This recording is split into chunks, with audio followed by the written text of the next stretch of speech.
سلام و ارادت، از ادب خدمت تمام دوستان و همراهان. حاجی یه مقدمه چینی سی دو ون مایه چی از ونم خدمت تو. یه ماشین بنز تکی علا داره دیما کاو کلش که میره 4 تن بار مزنه چون سبکه، ولی اگر بیایم برنج یا گنم برزیم و داخل ظرفیت بارش به 10 تن مرسیه. یعنی ما ظرفیت بار این ماشین اگر 10 تن حساب کنیم و که 10 تن همی میره، خدمت شما عارضم که یه ماشینش ما 10 تن، 10 ماشینش ما 100 تن. اگر بیایم پرش کنیم برنج 100 ماشینش ما 1000 تن، 1500 ماشینش ما 15000 تن.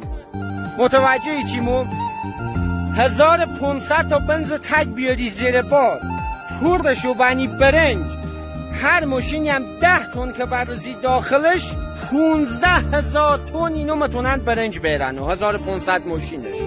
امیدوارم که فهمیسی داریم چی مو. حالا منظورم چیه؟ روی صحبتم چیه؟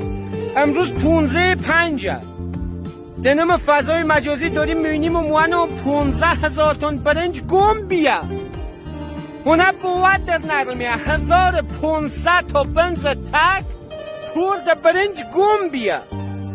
1500 تا بنز تک بچینی پوی سر هم دیه باید وارد کشوری ها همسایه بویمو که بتونیم این حجم ماشین سپر و سپر پارک بونیمو.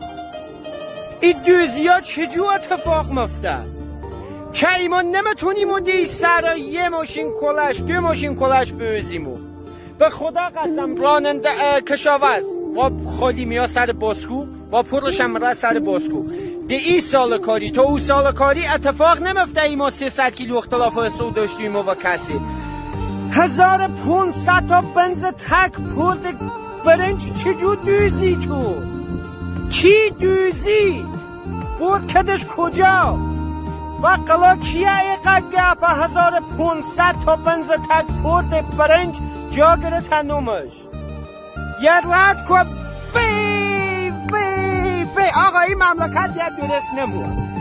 یعنی اگر تویسه واسه و هوای نه که این مملکت درست بود خیلی خرید. این مملکت یه درست نمود. 1500 تا بنز تک سپر به سپر برنج کن بیا هونه بود در نرمیه.